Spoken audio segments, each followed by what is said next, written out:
your energy, your method. It comes from you. It comes from your own uniqueness because it's only one of you. Mm-hmm. And so there will always be competition. But that's not what we want to worry our time, our energy on. We want to really devote our time on really knowing what are your superpowers, what makes you unique. Yeah, like your years of experience, your upbringing, the way you renew your mind, the way you adopt new skills, the way you read the people that you connect with. Those are making you so interesting.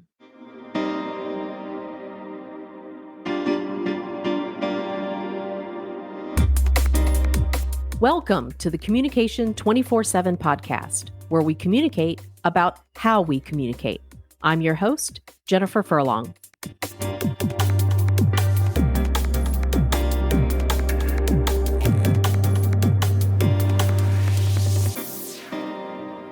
Today, I've got a special guest. We're going to talk about something a little differently. It's still about communication skills, but we are coming at it from a sales type of viewpoint. But even if you're not a sales professional, now, okay, I'm going to tell you, if you're a sales professional, stick around. You're going to want to hear everything that we're going to talk about. But even if you're not a sales professional, I want you to stick around because the concepts that we're going to talk about absolutely do relate to you and communication skills. So don't turn off the episode just yet. I just wanted to put that out there. So who is my special guest today? Jocelyn Chong. She is an internationally recognized executive and transformational coach.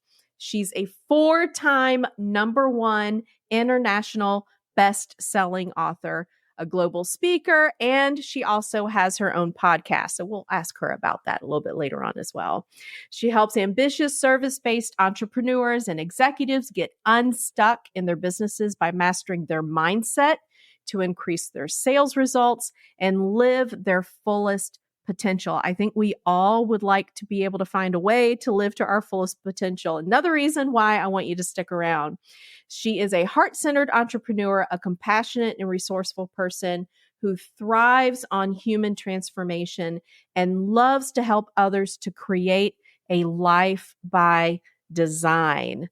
Jocelyn, thank you so much for joining the show. Very happy to have you here. Thank you so much, Jen. I love to just be part of this community and to share, anything that is from my, research for the last 22 years and also experience with working a whole host of people in the finance and banking world. And of course, that's very much immersed in sales. So yes, I will, share stories and experiences and let's have fun. Yeah, we're going to have a lot of fun. That's why I'm loving that we're going to have this conversation because that whole world that you just talked about coming from a background in, banking and finance and that whole area is so foreign to me. That is so not in my wheelhouse. I have been in the communication industry for a very long time, about 30 years. And then I taught at the college level, public speaking and human communication, intercultural communication, all of those things. But when it comes from the sales aspect, and especially in banking, in those industries, I really love to hear people share their stories, their experiences from that, because I think we all can learn something very important at the end of the day, because it all is about learning how to improve our communication and learning how to just make connections with one another in a more effective way. So I think you're really going to bring a lot to the conversation. I'm just so thankful that you agreed to be on the show. So before we get started, would you mind telling us a little bit about yourself? Like, where do you live? Where are you calling in from? And then we'll just take it from there.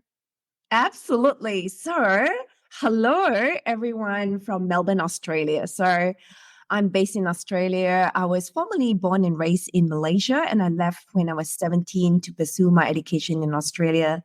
And thereafter made Australia my home country. And now Australia is, where I live and where I created, 20 plus years of career in banking and finance. And following that, I decided after a defining moment to set up my own coaching and consulting practice. And that's what I do now. Yeah, that's amazing. So, why the shift from being in the banking industry, the finance industry, and now all of a sudden you're working for yourself? You decided to become a consultant. You've created your own business out of this. What was the catalyst for that decision for you? So in 2019, I went through a redundancy and I was in the lowest point of my life. It really hit rock bottom, because I thought that I'm going to create this career and just, be trained and move from one step to another in the ladder. And I was seeing my ladder reaching to the heights of my career. But the banking system in Australia decided to shut down the investment division, and all the major four banks decided to do that. So the bank that I was working for at the time, the second largest bank in Australia, decided to be the first one leading the shutdown. So I was impacted. I was very crushed. I was feeling so lost in my career because I had this goal of building this career and working for this organization. I love my job. I love the people despite the pressure and the rat race that I was in. And I wasn't aware that I was actually in a rat race. I was, so sure of the fact that no, this is exactly what I want to do, because I was so conditioned in my life that, when you are raised in a family of, Asian background, they work hard, they send you to uni, and you have a job in the banking sector, and you push through and you work hard and you excel and you earn good money, you buy houses, and then you retire at 65, 70, and then you get to really enjoy your life. So There's the whole plan right there, right? Just laid out. that is the blueprint. If you follow that blueprint, you're guaranteed success in your life. And if you actually die later, you're almost been awarded for following the right path. That's right. And the interesting thing is the Australian financial planning framework actually teach the society in Australia that way. Like literally, we give them that blueprint. And, we have, projections of life expectancy that you should, aim to live up to 86. By the age of 65, thereabouts, you are allowed to retire, and then you're allowed to have a good life. Prior to that, you just got to work for your money.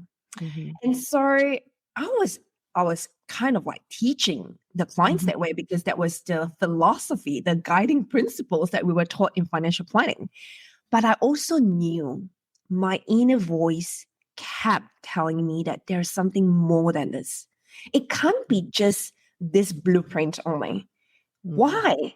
Because people who think more creatively, people who have got their own business, they actually create something that adds value differently to the world. And part of me had that battle inside and said, what if you get the opportunity to create the next chapter of your life? You have a good block of 22 years in the banking and finance world, but what if you choose to be able to create the next chapter of your life? And that's possible. And so it took me that redundancy to really shake me off and really, sort of dawn on me that it's possible. It wasn't easy, because you're living a lot of what the certainty of life, the stability, the good income that comes in every fortnight, right? And will I want to be going back to that cycle again over and over under that kind of pressure, but, sort of push it aside, because every day you just prepare yourself to go into that battle? I thought there must be a better alternative and that I could explore. What's the worst case scenario?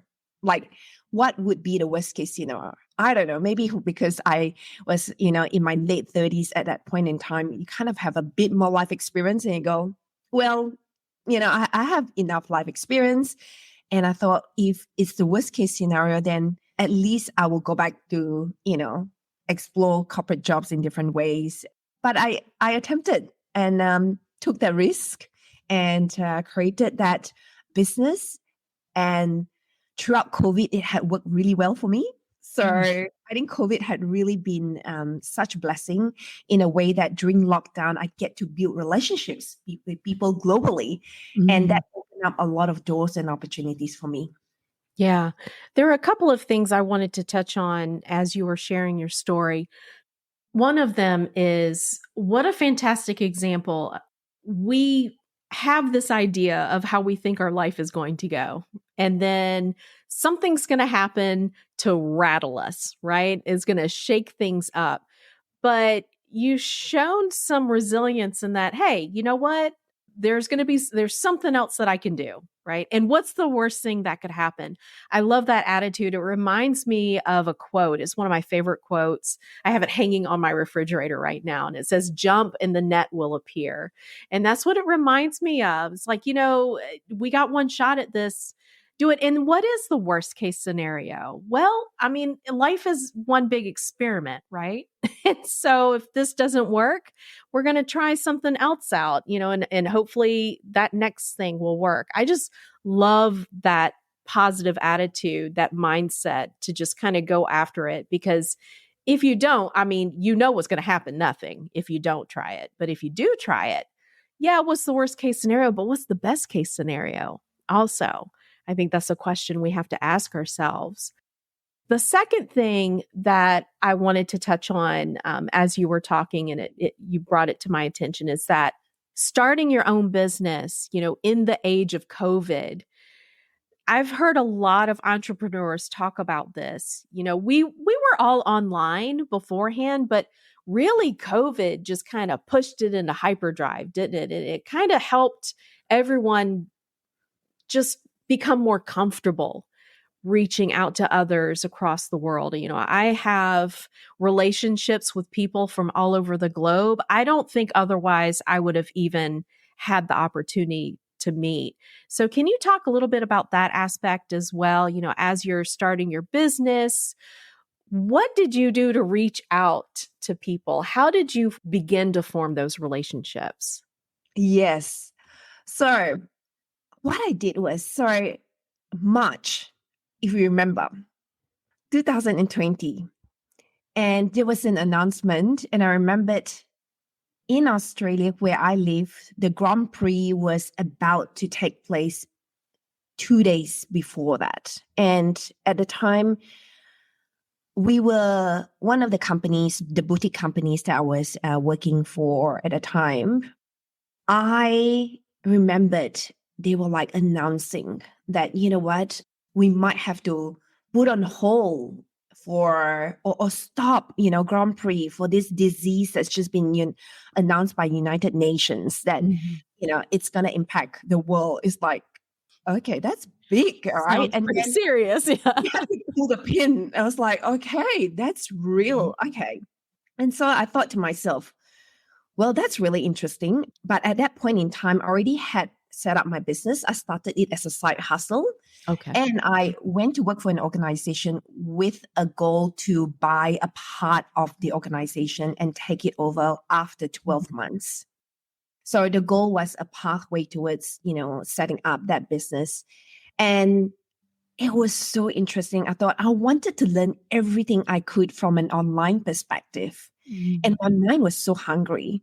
And so I decided that I am actually going to do B School by Marie Forleo Mhm. because she had all this online stuff that, I could learn because I work for a major bank. We don't do like email sequence, like, online, the way we do it. We don't have a funnel.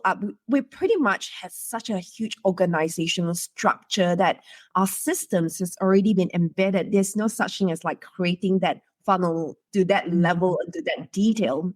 It's so interesting. So I started to like be curious about it. And I almost remember within like a day or two, someone said, have you ever thought about, doing something online and learn about, an online program and social selling? And I'm like, oh, is there such thing?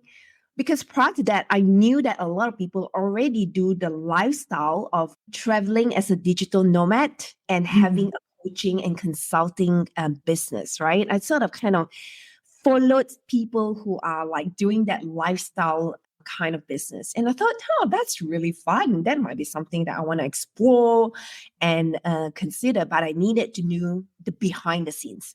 So I did that program. And that really, then that community was like 10,000 plus people. It was like, whoa, Facebook and Facebook group. Like I have prior to that never had to ever connect with anyone because we have a pool marketing, right? Strategy. So people come to us. It's like, and then there's so many different categories of marketing. And that's where I learned about online community, Facebook group, and I started to connect with people like in the Facebook group and build friendships because we are like start our first lockdown. And I'm like, wow, this community that I can talk to people in US, people in New York, people in LA, people in UK, people in South Australia, and different parts of like country where usually you only meet people face to face. That's right. And it made it so possible. People are saying, yes, we'll have a 20-minute online chat on Zoom with you. No problem. There was no objection or anything like that. And I was like, yeah. So I started doing that. And I didn't think too much about any objections because I think it was so acceptable. And sorry, that was how it started. Yeah. From there, then, people referred me to other Facebook groups that are like global Facebook groups that, people are building and started to connect with people who are authors, who are writing books. And that's how, another avenue opened up for me. And then podcasting, it was like, yeah, you can podcast with, inviting guests from different countries. It's like, I'll explore that. And it's kind of like you're learning. And the more you learn, the better you experience the doors open. Is like, this is pretty fun. Yeah. And that's how it all started.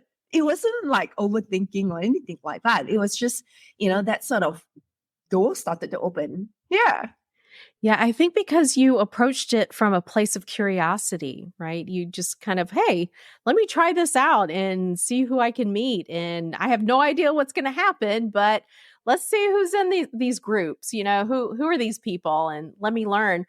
Did you ever feel like you were pitching yourself, or did these relationships just kind of gradually grow, organically through just conversations like this? Like you're just genuinely interested. I just want to know who you are. And did you ever feel like there was an agenda to it at all? Or was it just kind of everybody's just here having a conversation and we just so happen to make these connections through that? I think, what was really interesting? Everyone wanted support because we were in lockdown. So any kind of community support with another human being that is willing to communicate with you just happens.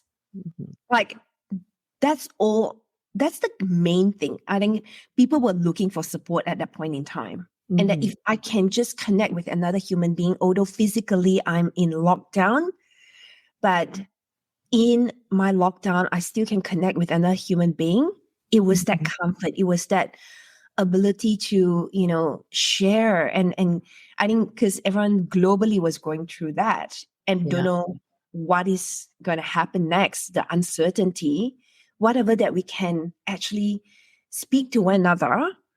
It's just that sense of deep community support.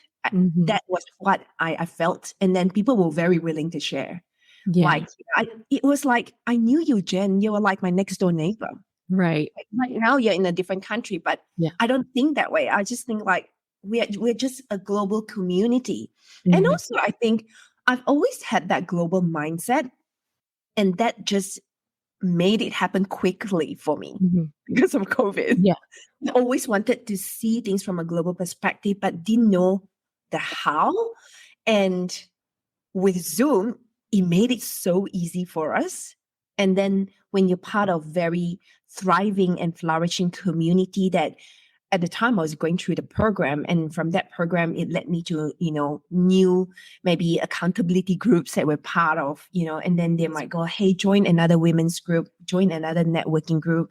And that sort of like build that support, that network. And I think the main part I do want to point out is that everyone was an entrepreneur at that point in time, whether they are new and then, very early stage, and everyone was curious to also learn. And the mindset was that we have a common goal, that we want to build this business together. We want to support each other. We want to collaborate. We want to share knowledge. We came from different level of expertise. And it just sort of, made it really possible. StreamYard provides easy live streaming and recording, allowing you to stream to multiple online platforms all at one time. Whether you're a creator, a content marketer, business, or just someone with something to say, StreamYard is the way to spread your message and engage with your audience. You can host virtual events, grow your business, inspire your followers, and create a movement. Try StreamYard today for free by clicking on the link in the show notes. Yeah, it is a fantastic alternative to, the face-to-face. I'm glad we're back to being able to meet in person. A lot of entrepreneurs are being encouraged to join their local chambers of commerce, and get with, other local organizations, which I think is fantastic.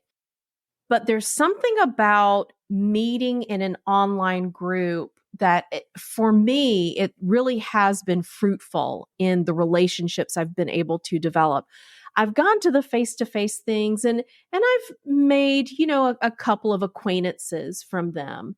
But I will say there is something about, it's almost more intimate in a way when you get into a Zoom call. And even if there are several people, if you go into breakout rooms and you're able to have these conversations, I don't know, maybe it's just something about you've got full focus, full attention. They have their full attention. It has been different. Do you find that? Like, are you starting to go back to face-to-face meetings, and are you seeing differences and similarities like I am? Yes. I have. And it's so interesting. So the last year or so, I went back to in person. And what I found that in person, yes, you meet people in a networking group, you say hello, you share the table, everyone's nice, sharing a meal of lunch together. And then doing the one-on-one after that is actually quite challenging. Yeah. Very few people are willing to jump on a 20-minute call locally. Because it's an effort. I don't know, maybe it's an effort for them. But when I do it and make an offer to do a 20-minute call with people I meet online from an online networking group, it was easy. Yeah. I just put in my Calendly link and they're like, yeah, we'll catch up with you next week. Yeah. So if there's a young entrepreneur out there who's listening to this, someone who is, just getting started early in their career, and this is for anyone really. I mean, at this point, whether you're in sales or you're in some other industry and you're really interested in getting jump started, I think it's probably a really good idea to don't discount the online communities that still exist, because I think it's a fantastic way to get to know people. I think people misunderstand when you meet people face to face. For some reason, they think it's going to generate, I guess, a stronger relationship, maybe, but like you, I've had the opposite happen. It's been much easier for me to cultivate these relationships with people I meet online versus the people that I've met through these face-to-face networking groups. It's kind of odd in a way, isn't it? I don't know. Sometimes I thought to myself, maybe it's because the personality, right? Some of us prefer that. Like, I am an introvert by nature, but I love meeting people. When I'm with people, I'm with them 100%. I'm present. I'm fully focused. But then I also like to retreat. But when I do online, I just find that after I turn off, I don't have to, there's the, go into your car, drive home. And maybe that gap can also eat up a little bit of the energy. And also you got to wake up early, prepare, and then drive to the location and find a park, and then prep yourself up and go, all right, I'm going into this. I want to make sure that this is the intention I'm setting up for an in-person networking event. And it's a different kind of energy that you bring into the meeting. Mm-hmm. You got to be aware, and you got to be, understanding how you navigate in to join a group, and how you, graciously remove yourself from a group that you want to move to another group to have a conversation. It's just there's different techniques of handling who you are when you are in an in-person networking event and online. So online, you know that you got to do your I help statement. You got to link there. You want to connect through LinkedIn. You if you get that prepared and you have got that in a one page, right? You can cut and paste, and then people who want to connect with you, they will connect with you.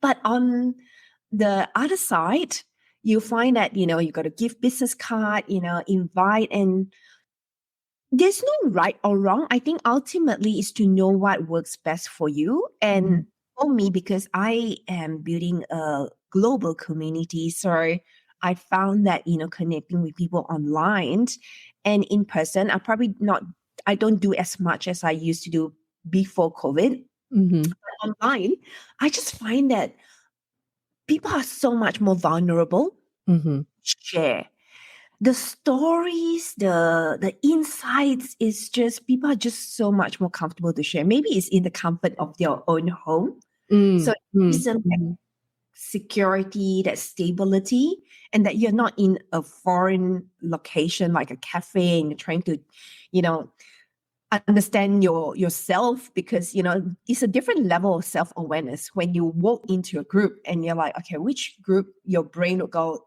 do I walk up or do they walk to me and say hello?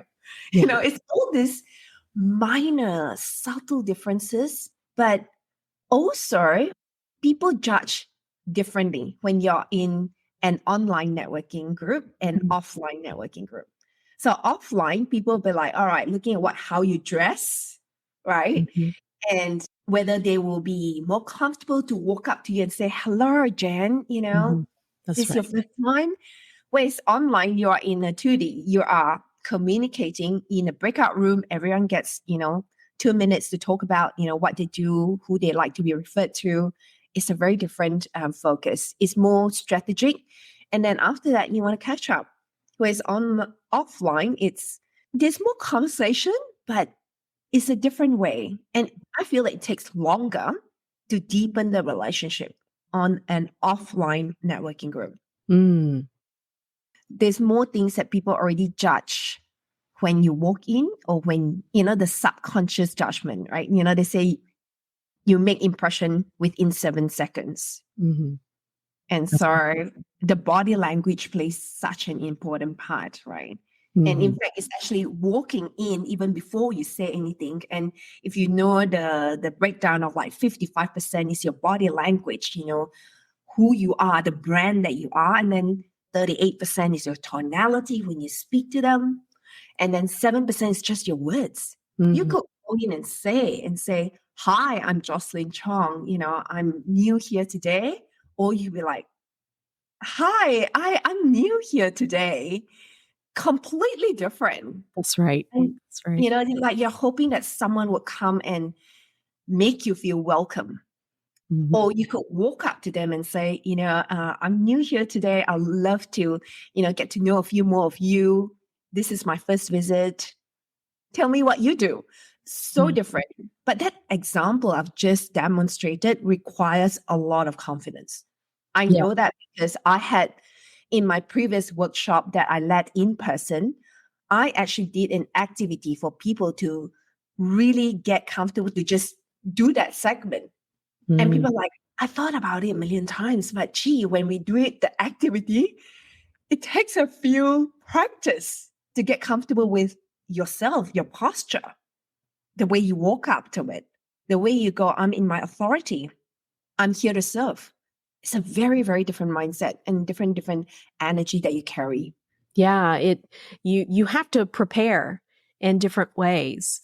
So someone who is brand new, starting out in this career path, what advice would you give them in terms of how they prepare themselves? Because earlier I said, even if you're not necessarily in the sales area, a lot of the stuff that we talk about, we really are kind of in the sales area, right? I mean, we are pitching ourselves, whether you are networking because you want to create some relationships or you're trying to find a job, whatever it is. I mean, we're pitching something, right?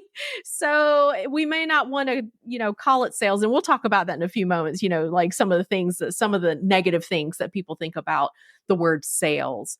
But what would be some advice that you would have for somebody? Because we do have online, we have, in person now. How do you prepare for that? What do we do?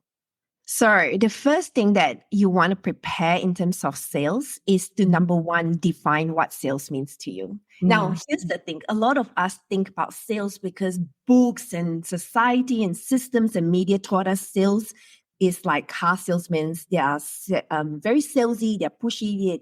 So that persona is stuck in our brain. So number one is to really renew our mind that sales is just service. If you have not taken any key takeaway from this episode, the one key takeaway that I want to invite you to write it down or note it down in your notes on your phone is sales is service. The reality is all of us sell every single day. You sell an idea to your partners like, can you pick up the laundry, please? That is sales. That's like, you're just saying that to them. You talk to your kids and like, you know what? Can we just make sure that, we do this tomorrow, this weekend? You are actually selling the idea to them.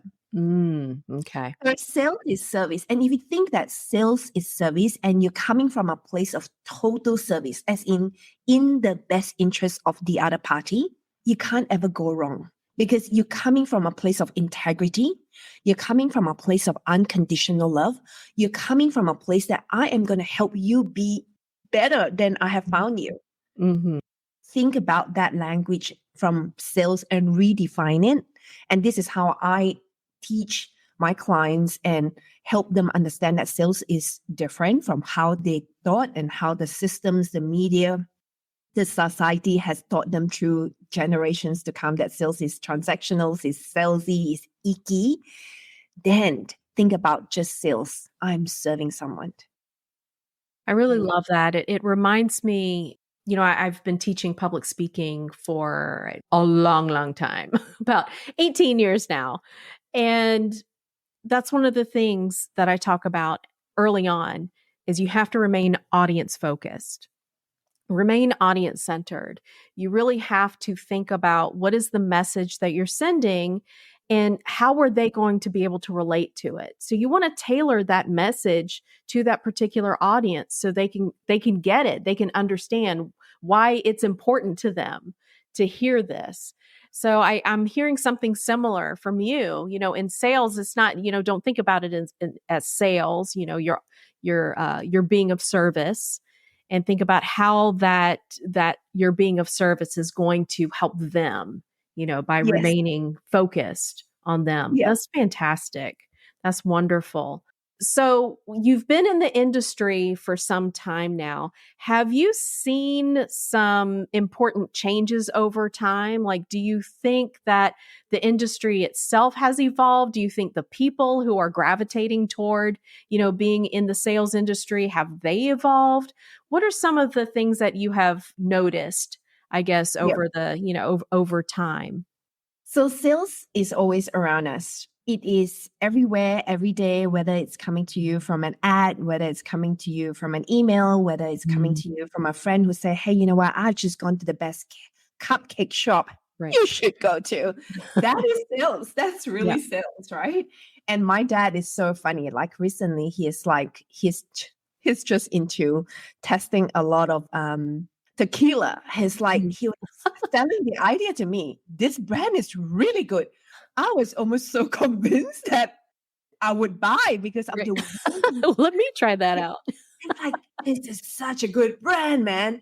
I'm like, gee, you could sell for that company. But think about it. Everyone is selling every single day. The changes that's happening is that a lot of people had pulled back away from sales because everything is sold through internet at the moment. And so rather than being sold to us, you then have the desire, you go to Amazon, you find the thing you want, it's highly rated, lots of good review, you buy. Or the other way it's coming to you is through a lot of sponsors ad, either on your Instagram, on your Facebook, and you see that and they'll show you before and after. It's like, gee, this mascara is so good. I am buying and pulling out my wallet and paying off the item now. It's actually really interesting in terms of sales.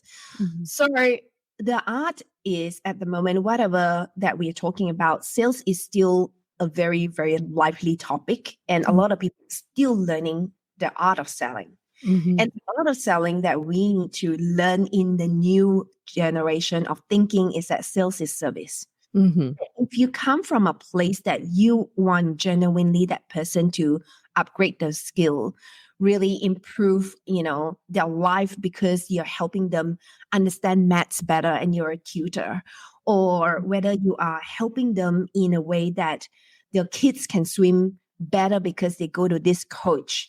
So in thinking sales in a way that how can I better the society? And if you come from that place of abundance and not scarcity, because there's also scarcity sales tactic that put you small, make you make decisions that are too quick, that you then have buyer's remorse, that is not the place that you want to. So think about, all right, if I am selling anything, you could be selling real estate, you could be selling a new mark today. You could be, selling, creating journals, beautiful journals for people, or you could be selling a service to help someone, bake the best, amazing chocolate cake. Whatever that is to come from a place that I am of service. And that when you come from a place of service, this is what I've heard from someone who is an amazing, amazing coach recently that I got to know. Excellence in, you will deliver excellence out. If you come from a place of excellence, that I am here to give the best delivery and excellence to someone, the formula of that coming in return is going to be excellence anyway. Yeah. So it's where you set your standards and foundation, and that will be then what you receive. So we are very magnetic being. Yeah. We are very energetic being. So if you are coming from a place of excellence, you will then attract excellence without a doubt.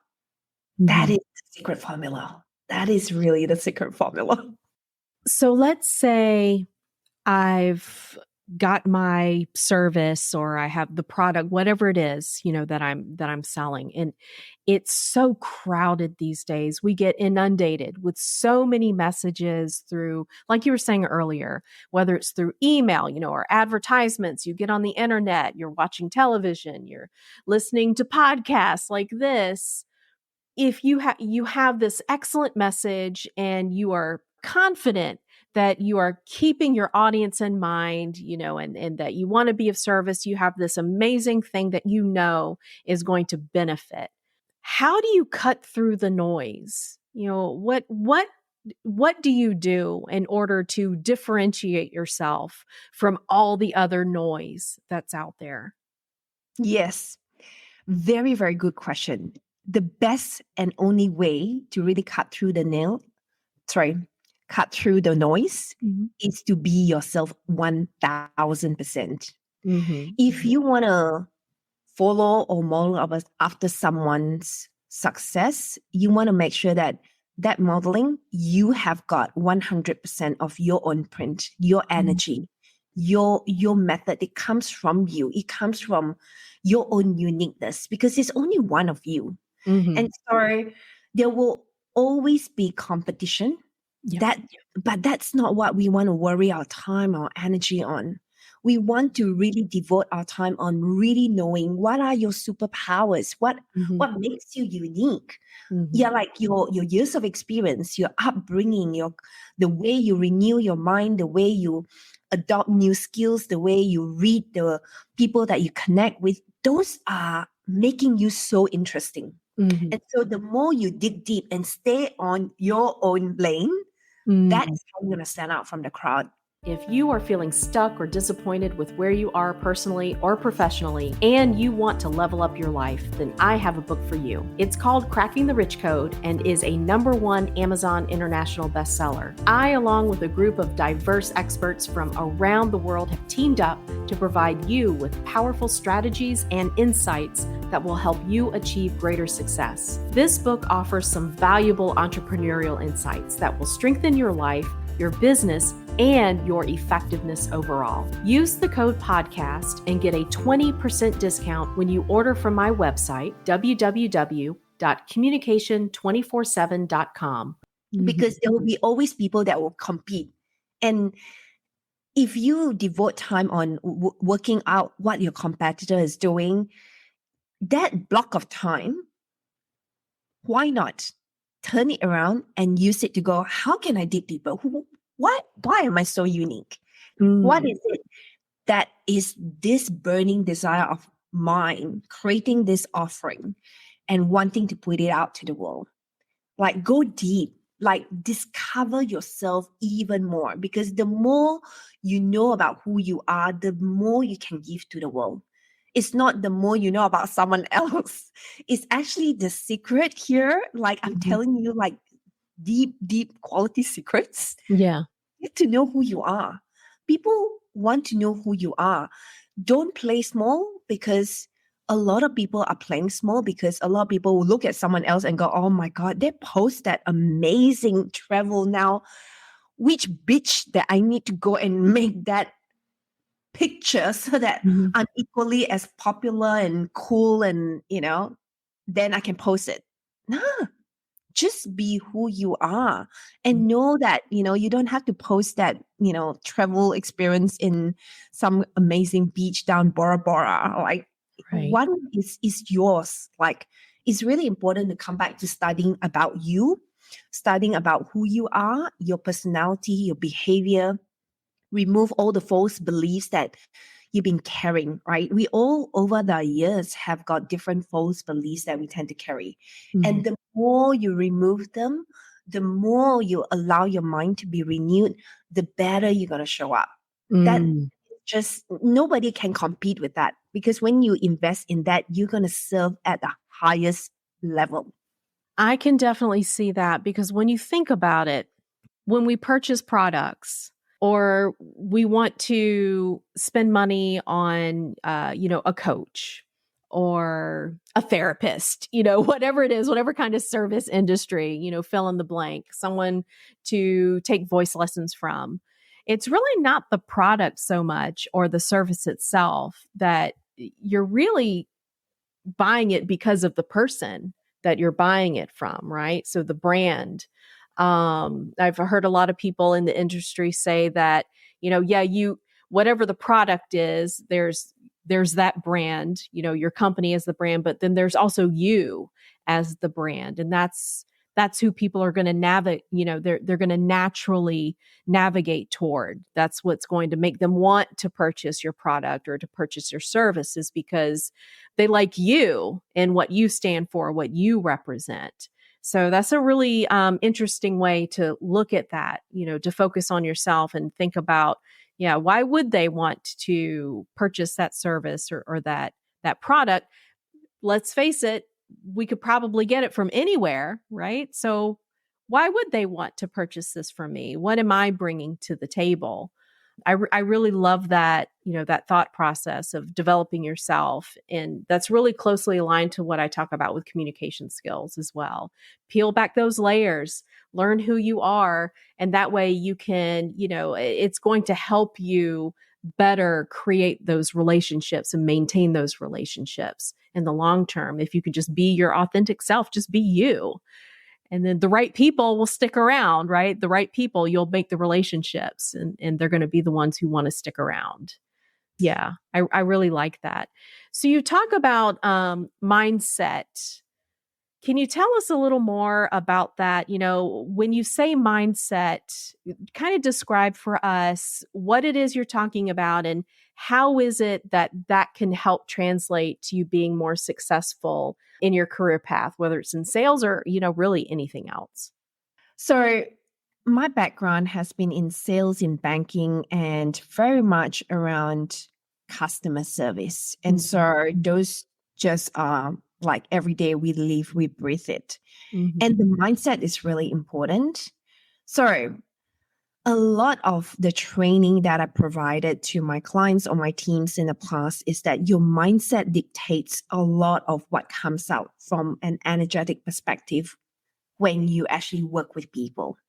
To give you an example, I have got, one of my advisor at the time, everyone, like I look after 34 of them reporting to me. Mhm. One of them, everyone just loves him. Mhm. Like all of them are trained the same way, same qualification, same ability to give you the strategy. But why this person stand out from the rest of them is because of the way he relates to people.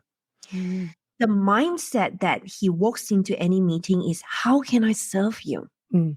Not, how can I get this deal today? Right. Very Yep. What can you do for me? Yeah. And I sat on thousands and thousands of meetings as a manager, as a coach, as a trainer.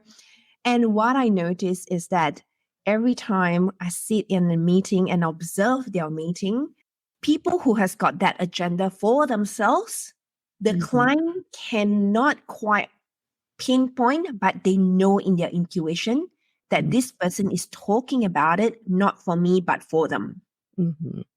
But when you actually sell for them and you like can articulate that you believe that that is the best strategy for your client and that it's going to get them results, Mhm.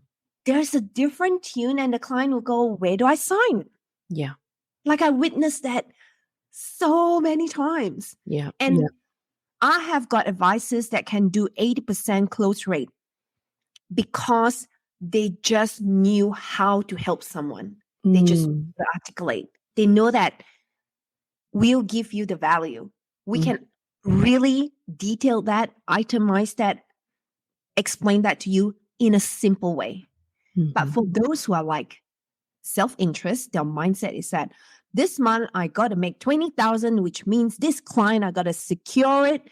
And I'm going to walk in, I'm going to convince them. You can convince till the cow come home, right? And someone can sign. And guess what? Equally, someone will also then down the track goes, that was the worst experience. Mm. Because I am the person or the manager that had to deal with that complaint later.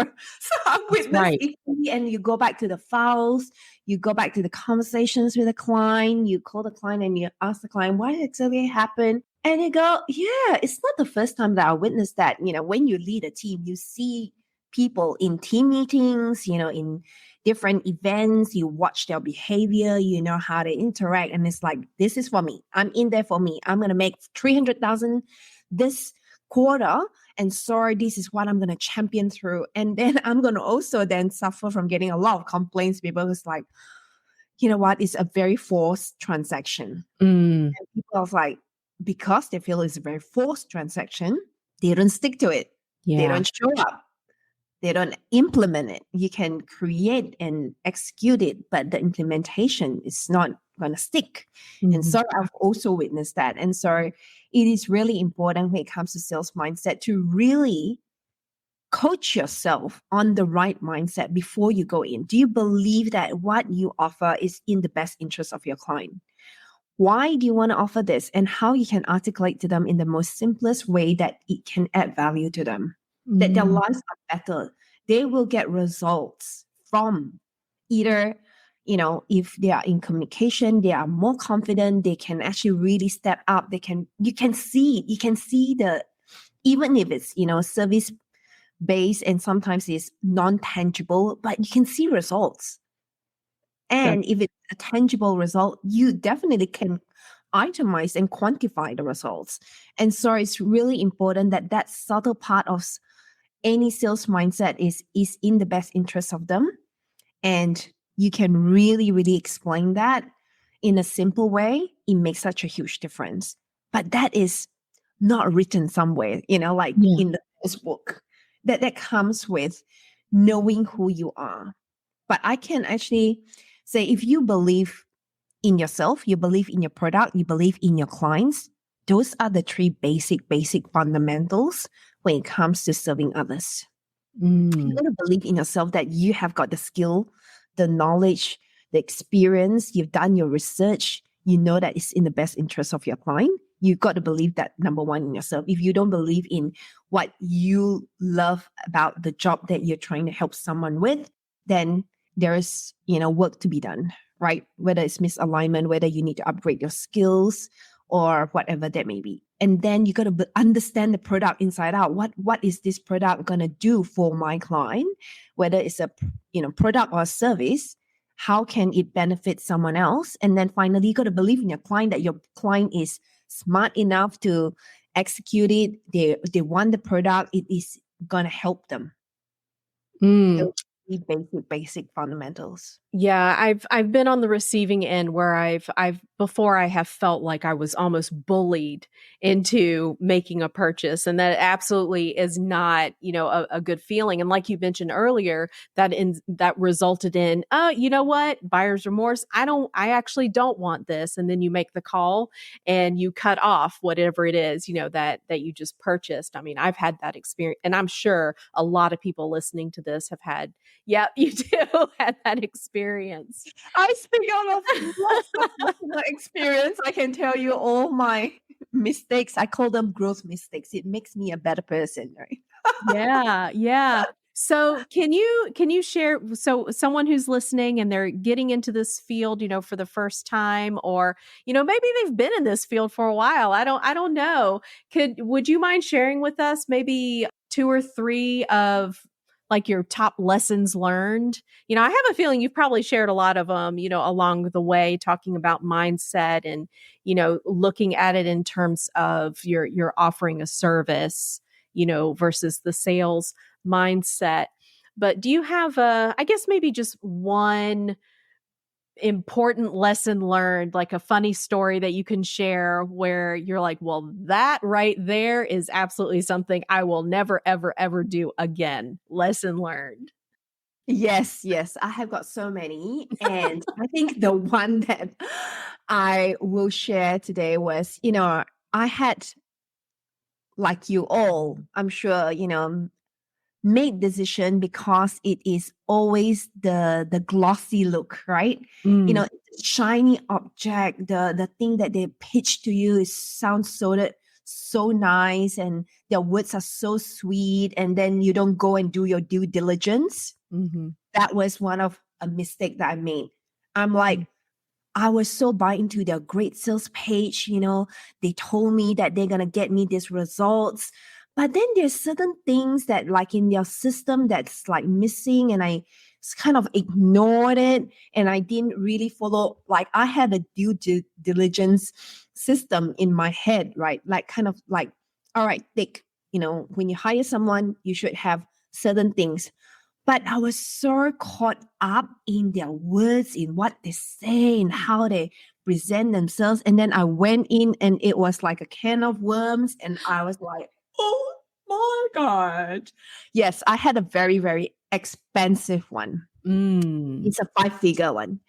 And I learned very much from that. And I told myself, all right, this is just a really strong, powerful lesson to really not buy into the words only. And because words can be very sweet. Like sometimes people can hire the best copywriter and write the sweetest sales page, right, and you can be sucked into it. And then you fail to actually do your own due diligence and ask the right questions during the discovery call to really understand what they can truly deliver.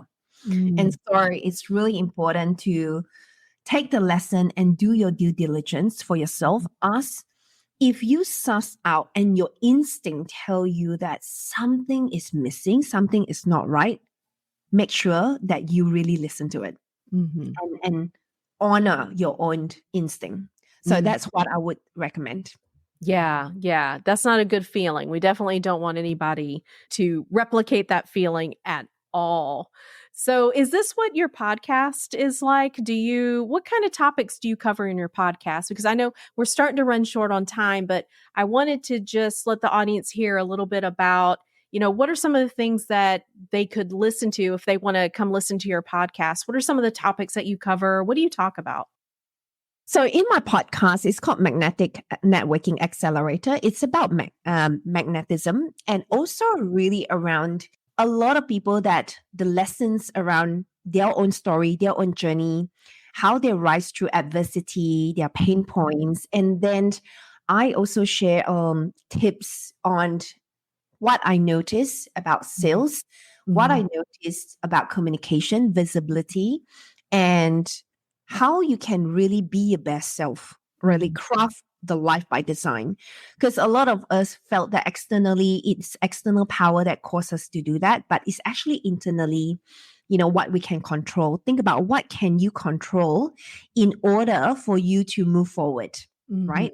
So move forward with, what is something that you can't take charge? Because all of us, if we think about what we can take charge, is so powerful. And so I have got those things. And if you come and visit my podcast, there are those, topics in there. And pick and choose which one, you feel really pulled to listen as well. Yeah, it sounds wonderful. It sounds like it'd be a great complement to this podcast. So I'm eager to listen to some more episodes, myself, because we both know, even though we're in these industries for a very long time, the learning never stops. I learn something new every single time I have somebody on my show, every single guest. So I absolutely love that.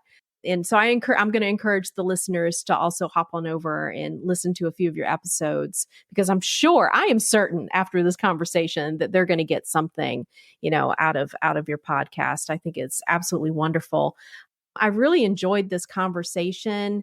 It's been I just really enjoy finally being able to have this conversation with you. Listeners, y'all don't know, but we were supposed to do this several days ago and I kept having to reschedule, and Jocelyn was just so gracious.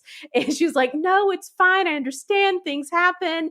So, just extending that grace to me, I knew that I was going to really have a great time having this conversation with you, Jocelyn. So thank you again so much for being a guest on my show.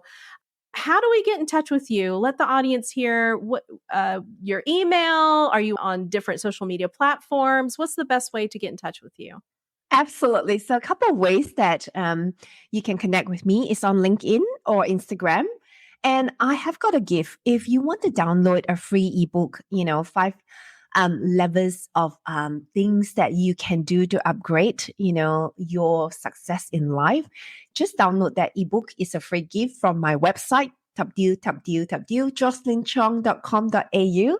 And grab your copy. That would be awesome. That's fantastic. I will absolutely make sure that we have the links in the show notes. That way it's very easy for anyone listening. Just hop on over to the show notes, click on that link, and it'll take you to Jocelyn's website. So you can download that free ebook and check out everything else and also listen to the podcast. All right, everyone. Well, before I close out, is there anything else that you wanted to close with, Jocelyn, before we end this? Was there anything I didn't ask, or just a final message that you wanted to say to the audience before we end? Well, everyone, just, make sure that you deepen your self-love, because the more you love yourself, the more you do the inner work, the more you can give to the world. And so, make that a lifelong learning. And I am a lifelong learner. I don't settle. I continue to grow. I continue to invest in my own personal growth. And so that's, one advice that I want to encourage people to think about. And enjoy life. Enjoy life. I love it. That's a fantastic end to the show. Thanks again. All right, everybody, take care of yourselves, and we will see you next time. Bye. Thank you so much, Jen. Bye.